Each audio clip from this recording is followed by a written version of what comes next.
আসসালামু আলাইকুম। কোরবানি গেল সবে মাত্র, এখনও সবার বাসায় গরুর মাংস রান্না হচ্ছে। অনেকেই বিরক্ত হয়ে করছেন যে সবজি বা অন্য তরকারি হলে ভালো হতো, আবার মাংস খেতে মন চাচ্ছে আবার চাচ্ছে না। তো আপনাদের জন্য আজকের এই ভিডিওটি। যারা গরুর মাংস খেতে খেতে একদম বোর হচ্ছেন, তারা কিন্তু টেকনিক খাটিয়ে আগে গরুর কলিজা এবং ফ্যাপসা রান্না করতে পারেন।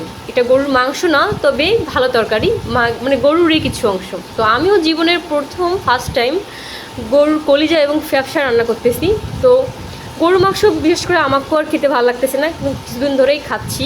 তো মনটা করছে যে এখনই খাবো কি খাবো না, তো কী ভেবে বলবো বুঝতে পারতেছি না। তো ভাবলাম যে আজকে ফ্যাপসা এবং কলিজা রান্না করি এবং আপনাদের সাথে শেয়ার করি। তো প্রথমে সব ইনগ্রিডিয়েন্টস যা যা লাগবে আমি সব রেডি করে নিচ্ছি, যা গরুর মাংসে রান্না করতে যা লাগে।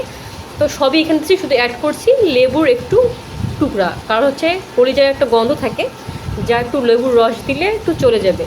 তো সব কিছু দিয়ে সব মশলা দিয়ে সুন্দর মতো ভুনা নিচ্ছি। মশলাটা কষা হলে ফ্যাপসা এবং কলিজাটা দিয়ে দেবো, যে সুন্দর মতো অনেকক্ষণ সময় নিয়ে এটাকে একদম ভুনা ভুনা করবো। বেশি ঝোল রাখবো না, একদম ভুনা ভুনা। আমি অল্প অল্প সব কিছু মশলা দিয়েছি, কারণ যেহেতু অল্প তরকারি এখানে, বেশি দিলে আবার বেশি হয়ে যাবে। আপনারা আপনাদের তরকারির পরিমাণ অনুযায়ী কম বেশি করে দিতে পারেন, লবণ মরিচ এগুলো। তো আমি সুন্দর মতো ভুনা করতেছি। অফ ক্যামেরা অনেকক্ষণ আমি সুন্দর মতো নাড়ছি, ভুনা করছি। অতক্ষণ তো আপনাদের সাথে শেয়ার করা যাবে না, আপনারা বিরক্ত হবেন। আপনারাও চাইলে কিন্তু মাংস রান্না না করে গরুর পা, গরুর মগজ, গরুর কলিজা এসব ভুনা করে খেতে পারেন, বা জিব্বা এসব। তাহলে আপনারা বিরক্ত হবেন না, একদিন এক একটা খাবেন। তো এদিকে ভাবছিলাম 7 আপ নিয়ে আসছি, রান্না করার পর ভাত খাওয়ার পর আমি খাবো। তবে সূর্য মামার যে কী তাপ, আমি আর রান্না করতে পারিনি। রান্না করার আগেই আমি পুরো 7 আপটা খেয়ে ফেলছি। এত গরম ছিল কি বলবো, আজকাল এত রোদ যা থাকা যাচ্ছে না। এদিকে তো আমার রান্না একদম হয়ে গেছে, কত সুন্দর কলিজা ভুনা হয়েছে দেখছেন। আমিও অবাক হয়েছি, কারণ জীবনের প্রথম আমিও রান্না করতেছিলাম, ভাবতেছি আমাদের শেয়ার করি। তবে কোনো 19-20 হলে অবশ্যই করতাম না, তবে পারফেক্ট রান্না করতে পারছি। অবশ্যই আপনারাও ট্রাই করবেন।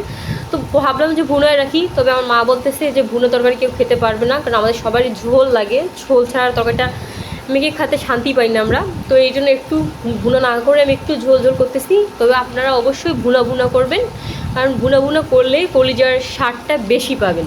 তো এই যে আমি হালকা একটু পানি দিয়েছি, দিয়ে এটাকে সুন্দর মতো আবার ঢাকনা দিয়ে আবার সুন্দর মতো অনেকক্ষণ কুক করতেছি, যাতে একটু পানিটা কমিয়ে আসে। মানে বেশি ঝোলও না, আবার বেশি ভুনাও না, হালকা, যেটাকে কি বলে, একটু ঝোলটাকে কমিয়ে একটু আঠালো টাইপের করে নিচ্ছি। তো আমার রান্না শেষ। অবশ্যই আপনারা বাসায় ট্রাই করবেন, এবং যদি আমার প্রসেস অনুযায়ী করেন অবশ্যই আমাকে কমেন্ট বক্সে জানাবেন যে আপনাদের কীরকম হয়েছিল। আসসালামু আলাইকুম সবাইকে, এখানেই শেষ। সবাই ভালো থাকবেন, খোদা হাফেজ।